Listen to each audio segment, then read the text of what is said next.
What are the best books on the American Mafia? Let's check it out.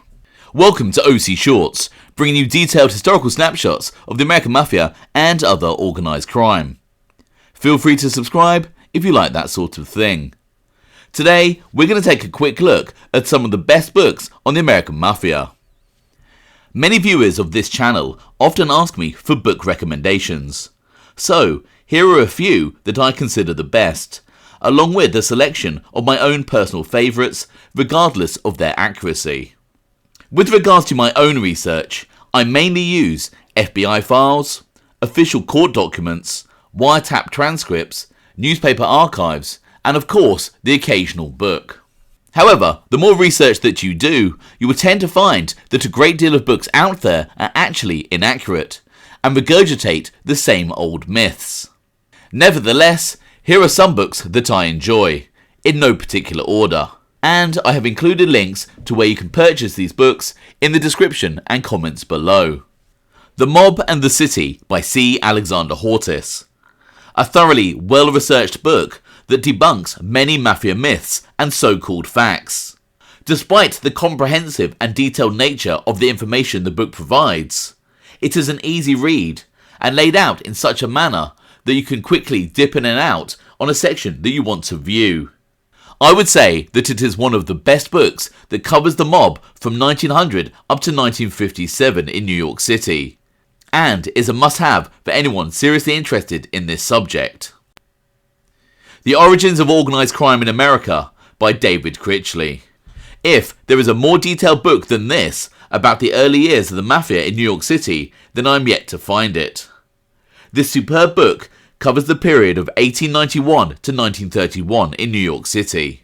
David Critchley details many rarely discussed gangsters who were instrumental in the growth of Cosa Nostra in New York City, as well as included little known information on mobsters who were more familiar, such as Frankie Yale, Joseph Perfacci, Tom Gagliano, and Giuseppe Morello. Much like The Mob and the City, this book debunks many so-called facts written in other books, including the likes of Five Families by Selwyn Raab. This book is a bit on the pricey side, with hardback copies going for around $100, but paperback and Kindle versions are cheaper, with the paperback coming in around $50. Andy Petepiece, a historian who has contributed numerous times to Jerry Capisi's website Gangland News, has written a series of books on the Bonanno, Lucchese and Colombo crime families, as well as one on the history of the Mafia Commission. These books cover from the early years of each of these crime families up until fairly recently. Petepiece has evidently done a great deal of research on the subject, and tends to look at various theories on famous Mafia events from different angles to provide a balanced argument. I consider all the books just mentioned as some of the best researched in this genre. Now, here's a selection of some of my personal favourites, regardless of their accuracy at times. Murder Machine by Jerry Capisi and Gene Mustaine, an absorbing account of Roy DeMeo and his murderous crew. The authors write in an engaging style that makes this book as engrossing as any fictional thriller novel.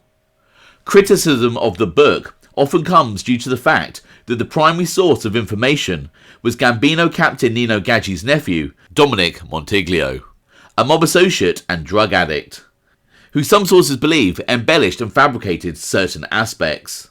But, to be fair, this is nothing new when it comes to information from informants. Sticking with Jerry Capisi, I also enjoy the book Mob Boss, written with journalist Tom Robbins, about the life of former Lucchese acting boss Al Diaco. Al Diaco had a career that rubbed shoulders with the likes of Genovese mobsters Tommy Ryan Eberly and Little Davy Patillo, as well as a whole host of well-known Lucchese mobsters such as Paulie Vario and Anthony Casso. The first half of the book is an interesting look at Little Al Diaco's recollection of his early years in the mob, but it is the second half of the book that flies by at a frantic pace, as the book covers the alleged paranoid murderous rampage of Anthony Casso and Vic Amuso. Again, this book is largely based on Little Al's own recollection of events, and so can't be taken as gospel. Mafia Prince by former Philadelphia underboss Phil Leonetti, with Scott Bernstein and Christopher Graziano, is without doubt one of my favourite mob books. Again, this isn't based on how accurate I perceive it to be, as well as ignoring any biased opinions that Leonetti may have, but purely because of the way the book is written, with large sections in Leonetti's own words, making the book thoroughly engaging. A fascinating insight into life under the feared mob boss Nicky Scarfo. It is probably the mob book that I have read the most times from cover to cover. Garden State Gangland by Scott Dietschy is a superbly researched account of Cosa Nostra in New Jersey. New Jersey is often overshadowed by New York with regards to Cosa Nostra history, but this book outlines how New Jersey was home to some of the most powerful mobsters, featuring the likes of Longy's Villman, Willie Moretti, Joe Ziccarelli, and Tino Fumara.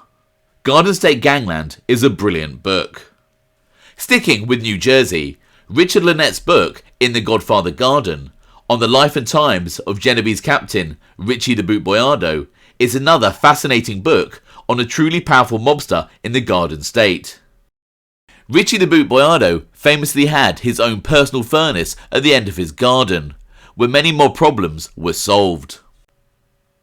An invaluable source of quick-fire information is the book Mafia, the government's secret file on organised crime.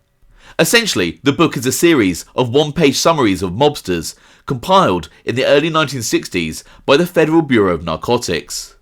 The book features a comprehensive collection of over 800 mobsters across the country, and is a great place to discover obscure Cosa Nostra individuals.